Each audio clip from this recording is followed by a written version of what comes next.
Good evening, everyone, and welcome. It is now 6 p.m. on February the 3rd, 2025, and the City Council meeting will now come to order. Please join me in prayer.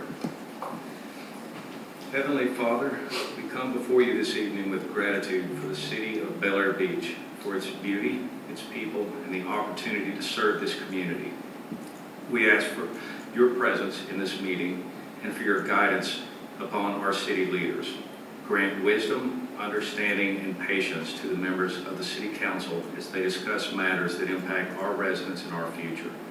May their decisions be rooted in integrity, fairness, and a genuine desire to uphold the well-being of all. Help them to listen with open hearts, speak with kindness, and work together with unity and purpose. In your holy name we pray. Amen. Amen. Please rise and join me in the pledge. I pledge allegiance to the flag of the United States of America, to the republic for which it stands, one nation, under God, indivisible, with liberty and justice for all. Renee, would you please call the roll? Councilmember Frank Bankert. Present. Councilmember Todd Harper. Present. Councilmember Kim Shaw Elliott. Present. Councilmember Jody Shirley. Here. Councilmember Anders Wellings. Here. Vice Mayor Lloyd Roberts. Here. Mayor Dave Gaddis. Here. City Manager Kyle Riefler. Here. And City Attorney Randy Mora. Present. Thank you, Renee. Our first order of business is approval of the agenda. Do I have a motion to approve? Motion. Motion is made by Frank Banker. Do I have a second? Second. I heard several of them. I'm going to give that one to Jody Shirley. All in favor? Aye. Any opposed? All right, the agenda is approved. Next, we have presentations from the Pinellas County Sheriff's Office, beginning with the monthly law enforcement report from a familiar face. He said it out.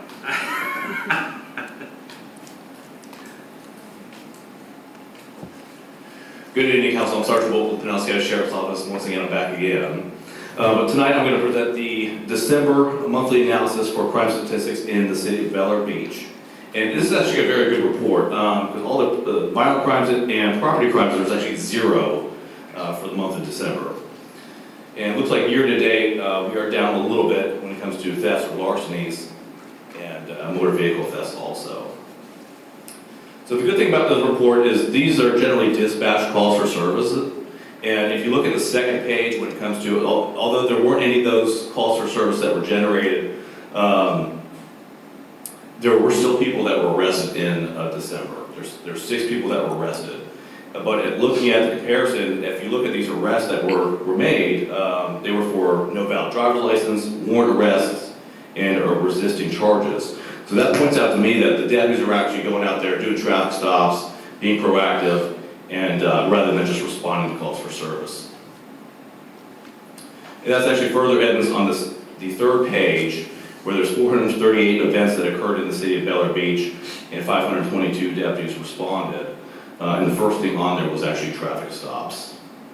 So traffic stops and direct patrols and house checks were our main things that we worked on. All right, there weren't any crashes at all in the city in December. And total there were 165 citations and a warning during the city of Bel Air Beach. And it looks like one of the hot spots, I don't want to give away our secrets here, but you know, one of the hot spots is right out here by City Hall with folks coming over the bridge. Usually it's probably speeding traffic issues. And everywhere else within the city, looks like nothing specific. All right, but that's all I have to report. Is there any questions or concerns for me? Questions or comments? I only have one. Would you mind bringing a report like this every month? Yeah, I wish I could. This is a good report for us. Like I said, I like having the deputies go out there and work and have the opportunity to go out and be proactive. That's the best thing we can do. So I'll try to break next month. Do the best I can. Thank you very much. All right, now we've got another familiar face.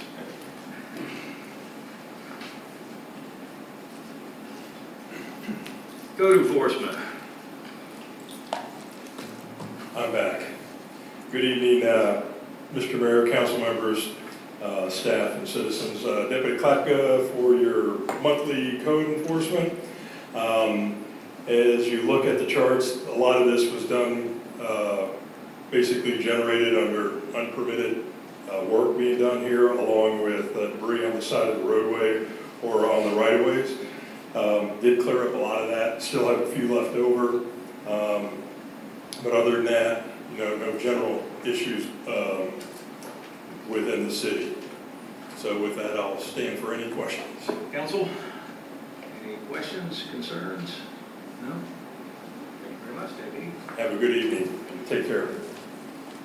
All right, I do not see the Pinellas Suncoast Fire and Rescue District, so we will just move right on to the city attorney report. Mr. Mora. We are monitoring the forthcoming legislative session. As it relates to the special session, the legislature passed some statute concerning immigration law as it relates to state actors, local governments, and law enforcement. Publicly, the governor has stated he intends to veto it or will heavily consider a veto. It's not clear yet how that will proceed. We'll, of course, keep you aware of that and how it may impact the city's operations on an administrative and legal level. Apart from the legislative updates, we are forging ahead with land code revision and review, and you'll be seeing some ordinances in the coming months to that effect. Otherwise, happy to answer any questions or concerns you may have. Council, any questions for Mr. Mora? No? All right, thank you, Mr. Mora. All right, next is the city manager's report. Mr. Manager. Thank you, Mayor. So, talk about the SDE reports. We've gotten some more in. We're still probably missing about 20% of the properties that we needed for. But overall, this past month, since our meeting on January 3rd, we've done 72 permits. So they're speeding up, and we're moving them through. And I've also done I think 3 of the multifamily properties, which we need to get a condo authorization form for the entire building on the property, so it's a little bit more involved, but we're working through it. The 12th Street beach access, we did get out there and got a good price to have the rest of the sidewalk finished and a concrete pad poured on the south side of the steps.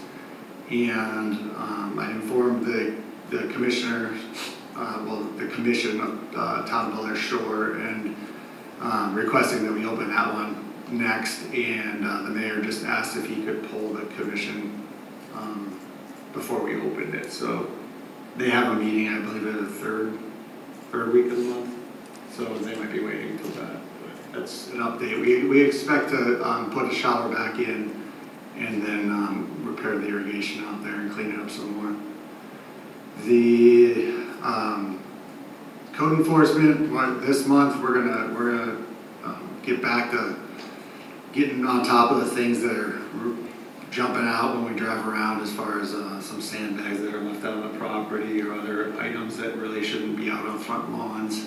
We're gonna go to the point of issuing letters so we can try to get back to some normalcy throughout the city.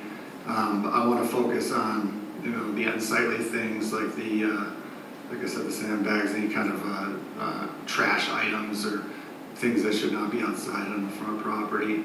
And then also like the grass and the weeds. We understand that some of the lawns don't really have much grass left, but we do feel that the weeds that are growing need to be cut at a responsible height. So we're going to go around and we're going to start, starting code cases this month to recover. The Golf Boulevard undergrounding project. So we did have a meeting mid-January. Duke did inform me that they originally said January, but now they're saying February, March. I put March to be safe for phase 1. Phase 2, they did come back because we were back and forth about the where the equipment was going to go and if it could go in the county right away. Duke, I guess the higher up management, did to say that they will place the equipment in the right of way of Gulf Boulevard for the north of Causeway section, but we just need the county's approval. So Mark Porter has reached out to the county with he's a project manager, and they've pretty much said that they are okay with it. So we have to circle back around the Duke to find out if they need anything signed by the city their main concern is that if any of this equipment gets moved in the future for whatever reason, that they don't have to incur the cost. The part of the binding agreement that we've signed with Duke when we did Bellevue Estates Island and then the other parts of Golf Boulevard is they already make us sign something saying that if the location of the equipment needs to be moved, that they are not responsible. So I don't know how it changes things, but we just keep pushing it forward so we can get this design complete and move forward with phase 2. For stormwater projects, last week the harbor contracting, they went through and they restored all of the right of way. So they laid all the sod that needed to go back. And right now they're focusing on the end of 18th Street, where valve has to go into some lining, and they've also have scheduled with Wind River Environmental, who is going to be doing the lining to repair the pipes. And that's the bulk of what's left with the project is pipe repair. The code review, we had a meeting scheduled on the report. It says February 12th, which is Wednesday, but we couldn't get a quorum that day, so now we're tentatively aiming for February 19th for the next P&Z meeting. And then we had last Monday we had the work session for the pump station, and Gemini Engineering has ordered the locates and the geotechnical studies. So as soon as we have those results, I will get them back to City Council and schedule that to be presented. And I also spoke with Attorney Moore's colleague today, who is going to help me work on developing code lien reduction procedures that we've talked about. This will be out of Chapter 2, which is the administrative chapter of the code, and we haven't done any other kind of review, so there is some statute language that she wants to update, and then she's going to get us with the correct language to start with adding a section on how a lien reduction takes place. And then council can weigh in on what criteria they want for that reduction. And hopefully, we have President's Day, the third Monday of this month. So if we do have a work session, I'm tentatively looking for February 24th. One thing I don't like about those late in the month meetings is that we don't really have time to prepare. So if we find something we think is important and it requires Randy's handiwork, we decide on something, it may wind up being 2 months instead of 1. But I don't know how everyone else feels, but I prefer to have them earlier after this meeting than closer to the next meeting. Okay. If that's possible. So you guys think about it and see if you can come up with some maybe dates that we can reach for. Is that okay with everybody? I agree with that, and would also ask if there's any way that we can, as best as possible, post an annual calendar, at least as far out as we possibly can, because sometimes I arrange travel around being here and may not need it, and then risk not being here when I should be. So to the extent that we can post that, and even things that adjust for holidays and things like that, so at least we know in advance. Regular meetings aren't so hard, it's the work sessions. That's right. Constantly juggling around. Yes. Is there anything that prevents us from having it on that following Tuesday, the President's Day issue, as opposed to moving it one way or the other to keep it on Monday? No, it's entirely up to this council and the staff. If everyone suggests some dates, and we'll see if we can reach a quorum. All right. Yes, Mr. Bankers. Okay. I just wanted to say I got the prices in for the banners we were looking at for the 75th anniversary, and for an order of 50 count, which is more than enough with some replacements, we can get 2 feet by 4 feet for $2,900. So that's $58 per banner, and they're double-sided. And then we can go up to 2 feet by 5 feet, so 24 by 60, for $3,650. So 73. I think we'll be fine with the 2x5. Works for me. So I'll go ahead and order that. On that 12th Street beach access, is that safe and open right now, or is it still work to be done on it? I believe it's safe to open, and that's why I requested it, but, you know, he asked for us to wait until he could get poll the other commission, and I said we'd be standing by.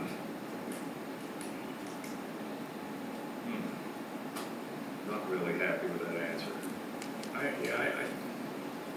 I'm getting along with him very well. I don't want to rock the boat. The third, when's their next meeting? Third Tuesday. So a couple of weeks. Yeah. We didn't get their permission for 6 or 19. I got a general consensus for 6, and then I got only a response from the mayor for 19th, but we just went through, because I worded it that we were going to do them. Because he did mention it this past month, but I think they were still working on it. 3 weeks. Yeah, so we brought fill dirt in, compacted it, so all the cavities are filled, the sidewalks replace his walls, you know. The only reason I asked is because I got a question about it from a couple of residents, you know. Sure. Yeah, and I didn't know we went to them for 6 or 19th Street and everything. And I was trying to open this one as fast as we could, and that's where I ended up. Appreciate you doing that, by the way. Excellent. Anything else? That's all. Yes. Kyle, I'd like to ask about the 6th and 19th Street accesses. In particular, I've had a couple of residents asking about there's temporary black fencing around those access points, and residents continue to find those gates closed when they've been told the accesses are open. So they've been manually opening them, but I'm questioning why those fences are there, or how do we keep them open if they are officially open? I will circle back around to the Pinellas County Sheriff's Office just to make sure that they're opening them. We did have some substitutions that came in, so there was some confusion, but I'll make sure that they know. Thank you. Just a point, they look like they're closed, but there is an opening for a car to get in. I don't know if they're just No, misleading. 6th Street was physically closed. The gates were abutted and had to be opened today. So Okay. that's Time. 5:30, so, That's when everybody goes. yeah, going for sunset, but they arrive and the black gates are closed, and then they say to themselves, is the access open or is the access closed? And it's nothing about cars or walking, it's just about what is it? Sounds like a communication Yeah. issue. That's why. I'm sure the city manager will get this resolved. Thank you, John. Anything else, Kyle? No, thank you. All right. Any other questions or comments for the city manager? All right, let's move on to the city clerk report. Renee, how you doing? Good. I have nothing further to report. Let's see here. Any questions or comments for the city clerk? All right. Next is, I do real quick. okay. Parking permits are available now for 2025? Yes, they are. Thank you. Next, citizen comments. Any citizen would like to address the council about a topic not already on the agenda, you know what to do. Come on up, Mr. Hansick. How you doing tonight? Doing well, thank you.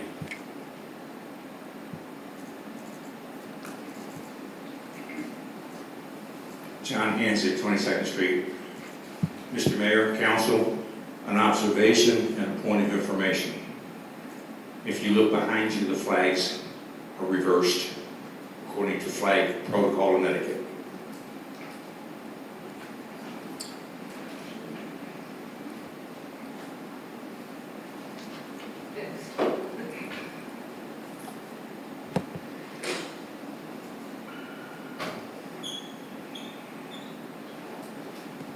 Thank you. No, they're not. And also, speaking about flags, I'd like to thank the city manager for getting the floodlight on the flagpole out front of City Hall working again. However, if it's on a timer, you need to check your timer. Because sunset's around 6 something, between 6 and 6:30. I know the other night, took the wife to dinner, it was already dark 30, hadn't been illuminated. The other one is, progress on the flag at the Veterans Park, still not illuminated. And the floodlight that would be aimed at it is aimed to the intersection. But I don't think any of the floodlights over there are still working yet. So I'm just curious to know when the flag will be illuminated as etiquette allows, or requires.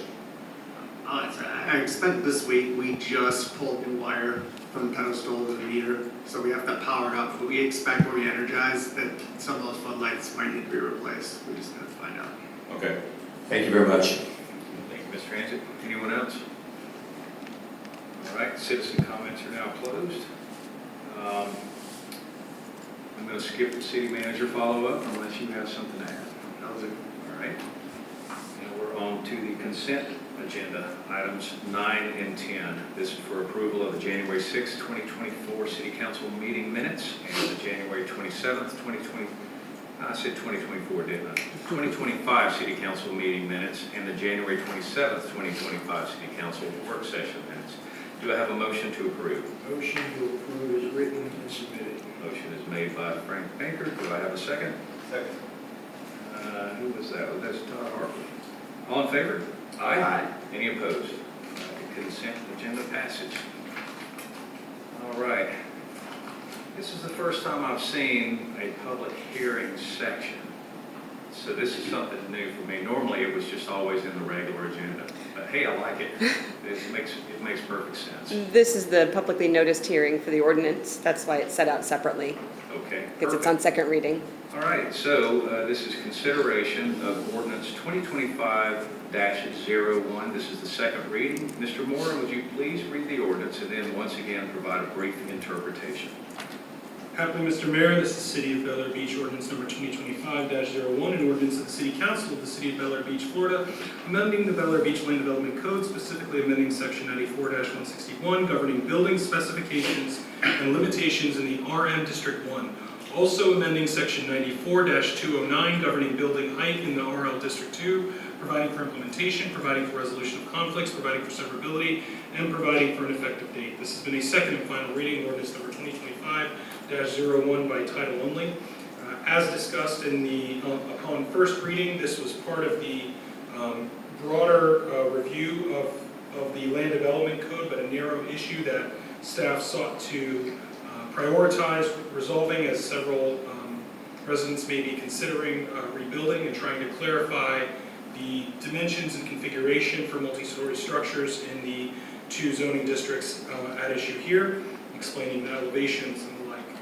Otherwise, I defer to anything else the city manager may wish to add. Mr. Rickler, do you have anything to add? I just will reiterate that the two changes are, one is the adding the base flood elevation plus 1 foot, and that's compensate for the 1 foot of freeboard that was built into the Florida Building Code. And then the other change is for in the RL district for the ability for a house to have 3 habitable stories, and that is only if the DFE is low enough that the house can be constructed so that it can have 3 habitable stories above the DFE. All right, thank you, Mr. Riefler. Let's go to the citizens for comments on this ordinance. Would anyone like to speak? All right, citizen comments are now closed. Council, I'm going to need a motion to approve this ordinance. I'll make the motion. Motion made by Todd Harper. Would anyone like to second that? Second. Second by Vice Mayor Roberts. Mr. Harper, you have the floor. I think the ordinance is self-explanatory in that it does offer the residents of the city an opportunity for flexibility in the construction and management of their property, and as long as they're meeting the flood zone codes and the BFE +1, I think that it's a good thing for the citizens. Thank you, Mr. Harper. Do we have any comments from Mr. Welling? No. All right. Anyone else? No? All right. Renee, would you please call the roll? Councilmember Bankard, Yes. Councilmember Harper, Yes. Councilmember Elliott, Yes. Councilmember Shirley, Aye. Councilmember Wellings, Yes. Vice Mayor Roberts, Aye. and Mayor Gaddis. Yes, so the ordinance 2025-01 passes unanimously. Thank you very much for moving forward with our code review. Now we're on to the regular agenda. Item number 12, this is for consideration of budget amendments to increase salaries for the city manager, city clerk, and public works. This was placed on the agenda by City Manager Riefler.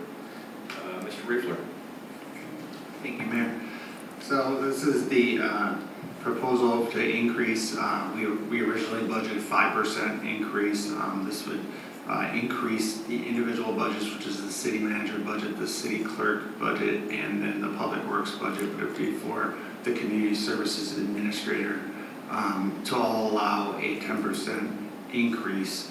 And then the supporting documentation is each one of those personnel accounts that are affected, and how those numbers will change throughout the course of a full year. So what this represents is, this each line item, Social Security, Medicare, retirement contributions, for a full year of that full salary. So given that we're partially into the year, it will not reflect that full amount for each line item, but that's what is represented. Thank you, Mr. Riefler. Before we move forward, would any citizen like to comment on this agenda item? No. Citizen comments are now closed. Council, I'm going to need a motion to approve these budget amendments. Motion. Motion is made by Frank Banker. Do I have a second? Second. Second by Jody Shirley. Mr. Banker, you have the floor. I'm 100% in favor of this. Don't bring our city manager, it brings our city manager up to one of the lowest paying city managers, but at least he's within the ballpark now. I believe it will give the city clerk some kind of comfort with other city clerks in the area. We are limited on our resources because we don't have any businesses here, but you guys do a marvelous job, Kyle, and the whole crew. Excellent. I tell you one thing, Renee, I don't know if you ever met Patty Gentry, but I don't think we'd ever replace her. I can't believe you're from Kansas and you learned our laws in a short, you've done like a flawless job. Thank you. Amen to you. Any other comments from the council? No? All right. Renee, let's call a roll. Councilmember Bankard. Yes. Councilmember Harper. Yes. Councilmember Elliott. Yes. Councilmember Shirley. Aye. Councilmember Wellings. Yes. Vice Mayor Roberts. Aye. And Mayor Gaddis. Aye.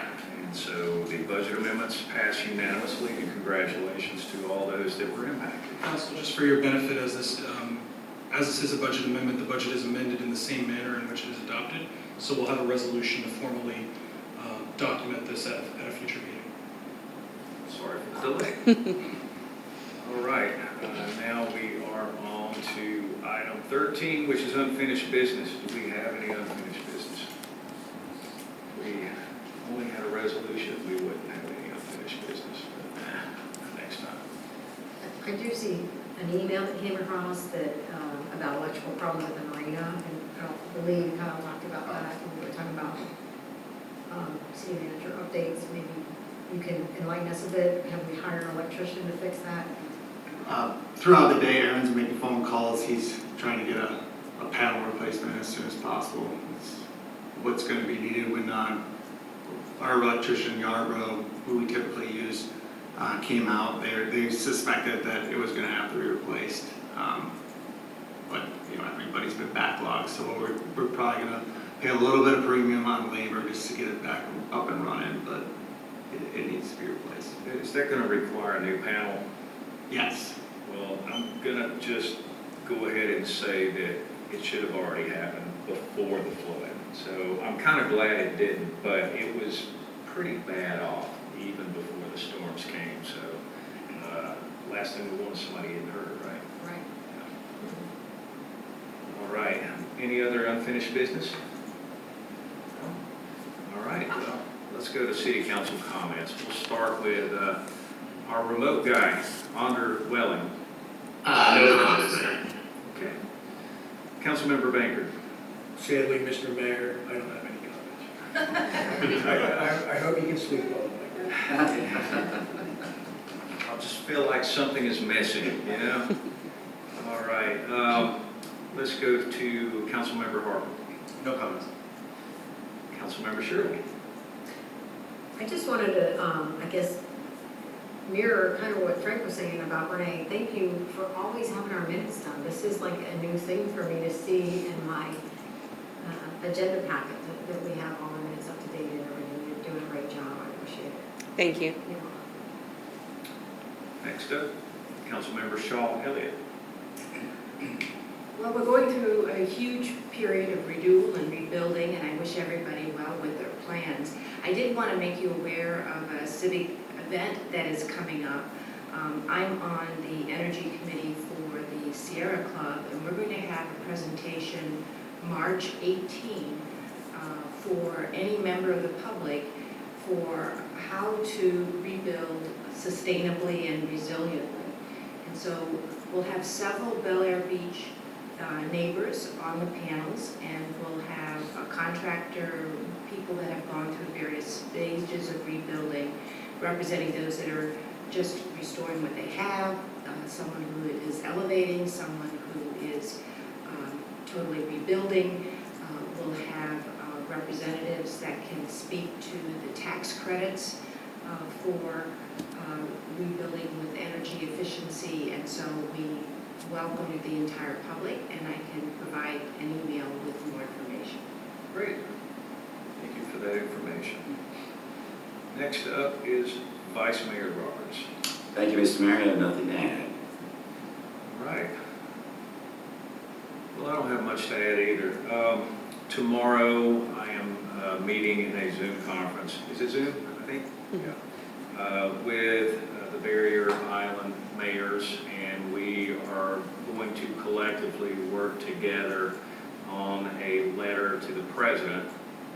I don't know if I'm going to get my way with this, but I'm hoping that I'll be able to convince the Barrier Island mayors that we, rather than writing one letter that encompasses beach nourishment and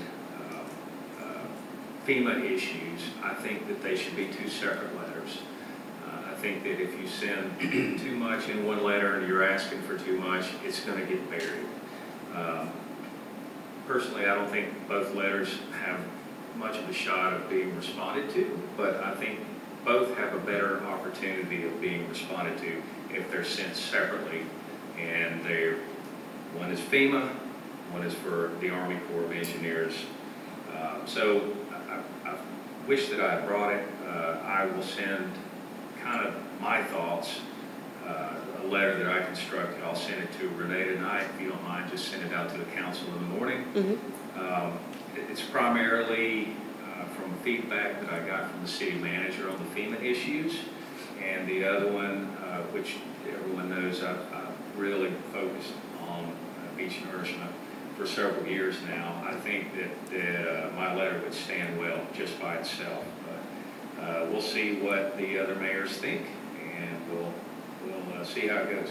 If all goes well, hey, maybe the president will come see us, and we can take him to the beach and show him why we need sand, and then walk the neighborhoods and explain to him all the issues that we've had with keeping FEMA happy while trying to get back in our homes. That's all I've got for tonight. Would someone like to make a motion? Motion to adjourn. To adjourn. All right, Mr. Baker. Do I have a second? Second.